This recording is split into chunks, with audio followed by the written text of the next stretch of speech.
नमस्कार दोस्तों, आज मैं आपको ज्येष्ठ कृष्ण गणेश चतुर्थी व्रत की कथा सुनाने जा रही हूँ। प्रेम से बोली जेठ मास की जय हो, गणेश भगवान की जय हो।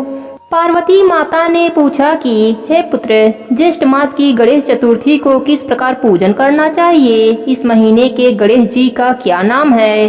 भोजन के रूप में कौन सा पदार्थ ग्रहण करना चाहिए? इसकी विधि का आप संक्षेप में वर्णन कीजिए। गणेश जी ने कहा, हे माता, ज्येष्ठ कृष्ण चतुर्थी सौभाग्य एवं पति प्रदायिनी है। इस दिन मूषक रथ नामक गणेश जी की पूजा भक्ति पूर्वक करनी चाहिए। इस दिन घी निर्मित भोजन पदार्थ अथवा हलवा, पूरी आदि बनाकर गणेश भगवान को अर्पित करें। ब्राह्मण भोजन के पश्चात स्वयं भोजन करें। हे पार्वती माता, इससे संबंधित मैं पूर्वकालीन इतिहास का वर्णन कर रहा हूँ। गणेश पूजन और व्रत की विधि जो पुराणों में वर्णित है उसे सुनिए। सतयुग में 100 यज्ञ करने वाले एक पृथु नामक राजा हुए। उनके राज्य में दत्तात्रेय नामक एक ब्राह्मण रहते थे। वेदों में निष्काम उसके 4 पुत्र थे। पिता ने अपने पुत्रों का विवाह परस्पर गृह सूत्र से वैदिक विधान से कर दिया।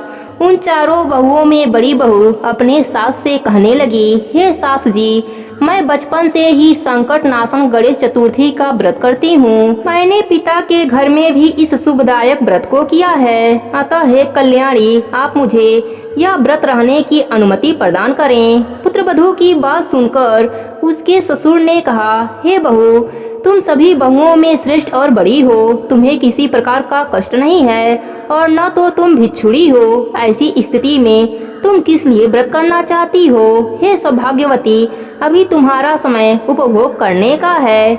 यह गणेश जी कौन है? फिर तुम्हें करना ही क्या है? कुछ समय के पश्चात बड़ी बहू गर्भिणी हुई। 10 महीने के बाद उसने सुंदर बालक का प्रसव किया। उसकी सास बराबर बहू को व्रत करने का निषेध करने लगी और व्रत छोड़ने के लिए बहू को बाध्य करने लगी। व्रत भंग होने के फलस्वरूप गणेश जी कुछ दिनों में कुपित हो गए और उसके पुत्र के विवाह काल में वर वधू के सुमंगली के समय उसके पुत्र का अपहरण कर लिया। इस अनहोनी घटना से मंडप में खलबली मच गई। सब लोग व्याकुल होकर कहने लगे, लड़का कहाँ गया? किसने अपहरण कर लिया?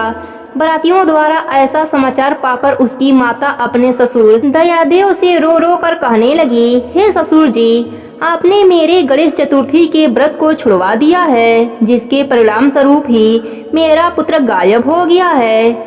अपनी पुत्र बहू के मुख से ऐसी बात सुनकर ब्राह्मण दयादेव बहुत दुखी हुए। साथ ही पुत्रवधू भी दुखित हुई।